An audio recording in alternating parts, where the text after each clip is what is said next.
వీక్షకులకు శ్రోతలకు నమస్కారము. సంపూర్ణ కార్తీక మహాపురాణము 18వ రోజు పారాయణము పద్మపురాణము 5వ అధ్యాయము. నారద మునీంద్రులు చెప్పినదంతా విని పృథుమహారాజు నారద మునీంద్రులతో ఇలా అంటున్నారు: ఓ దేవర్షి, కార్తీక మాసపు గొప్పతనమును వివరించి నన్ను ధన్యుణ్ణి చేశావు.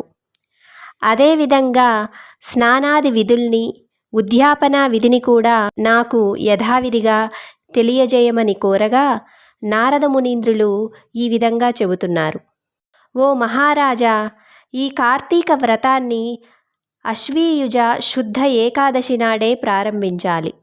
ముఖమార్జనం చేయని వాళ్లకు మంత్రాలు పట్టివ్వవు. ఇక్కడ ముఖమార్జనము అంటే దంతావధానం. కాబట్టి ముఖమును, జిహ్వను ఎప్పుడూ శుభ్రంగా ఉంచుకోవాలి. ఉపవాస దినాలలోనూ పాడ్యమి, అమావాస్య, నవమి, సప్తమి, సూర్యచంద్రగ్రహణాలు ఈ వేళల్లో దంతావధానం చేయకూడదు. ఇంకా ముళ్ళ చెట్లు, పత్తి, వావి, మోదుగ, మర్రి, ఆముదం ఈ చెట్ల యొక్క పుల్లలతో దంతావధానం చేసుకోకూడదు. దంతావధానం తరువాత భక్తి, నిర్మల బుద్ధి కలవాడై గంధ పుష్ప తాంబూలాలను తీసుకొని శివాలయమునకు గాని, విష్ణువు ఆలయానికి గాని వెళ్ళి అక్కడ దేవతలకు అర్ఘ్యపాద్యాది ఉపాచారాలను ఆచరించి స్తోత్ర నమస్కారాలను సమర్పించి నృత్య గీత వాద్యాది సేవలను చేయాలి. ఇంకా దేవాలయాలలోని గాయకులు, వర్తకులు, తాళ మృదంగాది వాద్య విశేష విద్వాంసులు వీళ్ళందరినీ విష్ణు స్వరూపాలుగా భావించి పుష్ప తాంబూలాదులతో అర్చించాలి. కృతయుగంలో యజ్ఞము, ద్వాపరమందున దానము భగవత్ప్రీతికరాలు కాగా ఈ కలియుగంలో భక్తియుతమైన సంకీర్తన మొక్కటే ఆ భగవంతునికి సంతోషాన్ని కలిగిస్తుంది.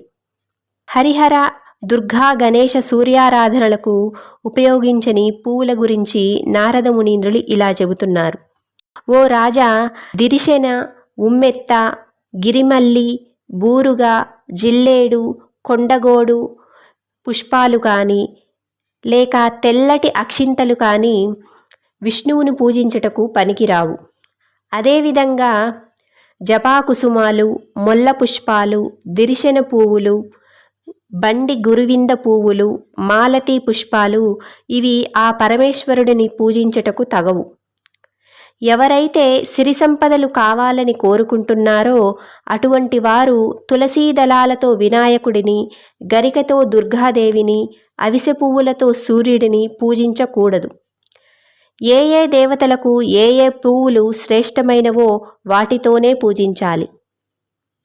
అలా పూజించినప్పటికీ కూడా ఓ దేవా, మంత్ర క్రియాధిక లోపభూయిష్టమైనప్పటికీ నాచే చేయబడిన పూజ నీకు పరిపూర్ణమైనది అగుగాక అని క్షమాపణ కోరుకోవాలి.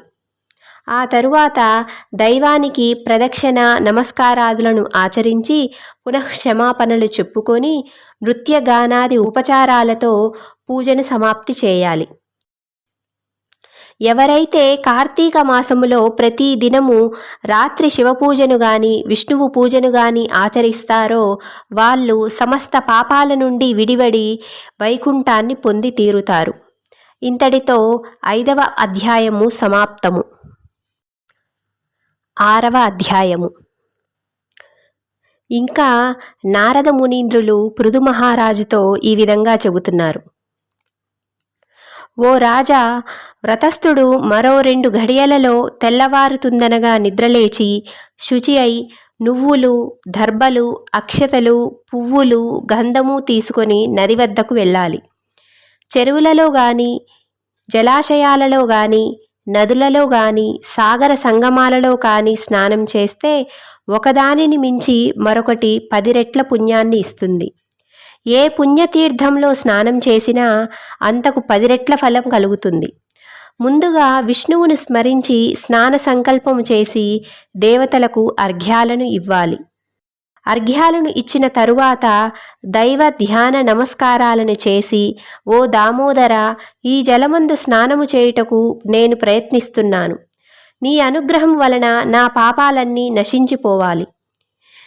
హే విష్ణు భగవాన్, కార్తీక వ్రత స్నాతుడగుచున్న నా అర్ఘ్యాన్ని స్వీకరించుదువుగాక. స్నాన విధి. ఈ విధంగా వ్రతస్థుడు గంగా, విష్ణు, శివ, సూర్యుల్ని స్మరించి బొడ్డులోతు వరకు నీటిలో దిగి యథావిధిగా స్నానం చేయాలి. గృహస్థులు ఉసిరిక పప్పు నువ్వుల చూర్ణముతోనూ, యతులు తులసి మొక్క మొదలి మన్నుతోనూ స్నానం చేయాలి. ఇంకా విధియ, సప్తమి, దశమి, త్రయోదశి, అమావాస్య ఈ తిథులలో నువ్వులతోనూ ఉసిరి పళ్ళతోనూ స్నానం చేయకూడదు. ముందుగా శరీర శుద్ధికి స్నానం చేసి ఆ తరువాతనే మంత్రస్నానం చేయాలి. ఈ వ్రతాచరణ చేసేవారు స్నానం ఆచరించే ముందుగా ఈ విధంగా వారు అనుకోవాలి. సర్వపాపహరుడైన ఆ విష్ణువు నన్ని స్నానము చే పవిత్రుణ్ణి చేయుగాక. విష్ణువు ఆజ్ఞాపరులైన ఇంద్రాది సమస్త దేవతలు నన్ను పవిత్రుణ్ణి చేయుదురుగాక. మంత్రబీజ సంయుతాలైన వేదాలు, వశిష్ఠ మునివర్యులు నన్ను పవిత్రుణ్ణి చేయుదురుగాక.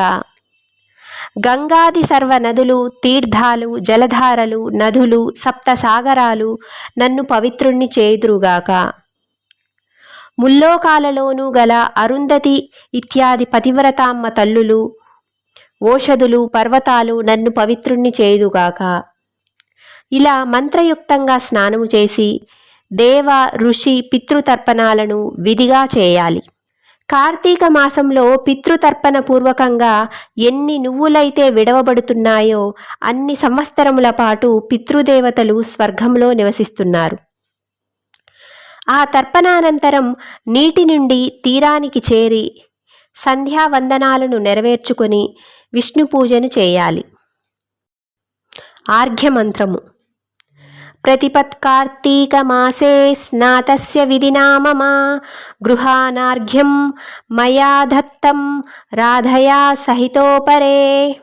ఈ మంత్రముతో గంధ పుష్పాలతో కూడిన అర్ఘ్యాన్ని క్షేత్ర తీర్థ దైవతాలను స్మరించి సమర్పించాలి. అనంతరము బ్రాహ్మణులకు భక్తిపూర్వకంగా గంధ తాంబూలాలను ఇచ్చి వారికి నమస్కరించాలి. ఆ తరువాత వ్రతస్థుడు హరిప్రియమైన తులసికి ప్రదక్షిణము చేయాలి. ఆ తరువాత స్థిరబుద్ధి కలవాడై హరికథ, పురాణ శ్రవణాదులలో పాల్గొనాలి. ఇప్పుడు నేను చెప్పినది చెప్పినట్లుగా ఏ భక్తులైతే ఆచరిస్తారో వాళ్ళు తప్పనిసరిగా దైవ సామీప్యాన్ని పొందుతారు. సమస్త రోగహారకము, పాపమారకము, సద్బుద్ధిదాయకము, పుత్రపౌత్ర ధనప్రదము, ముక్తికారకము, విష్ణు ప్రీతికరము అయిన కార్తీక వ్రతాన్ని మించింది కలియుగంలో మరొకటి లేదు. ఇంతటితో 5, 6 అధ్యాయాలు సమాప్తము. 18వ రోజు నాటి పారాయణము సమాప్తము. మీకు ఈ 18వ రోజు కార్తీక మాస పారాయణము వీడియో నచ్చినట్లయితే ఈ వీడియోను లైక్ చేయండి. అలాగే మీ ఫ్రెండ్స్ అండ్ ఫ్యామిలీతో షేర్ చేయండి. మీ అభిప్రాయాలను కామెంట్స్ రూపంలో నాకు తెలియజేయండి. ఇంకా ఈ ఛానల్ను సబ్స్క్రైబ్ చేసుకొని సపోర్ట్ చేయండి. Thank you for watching. Thank you for your time. Thank you all.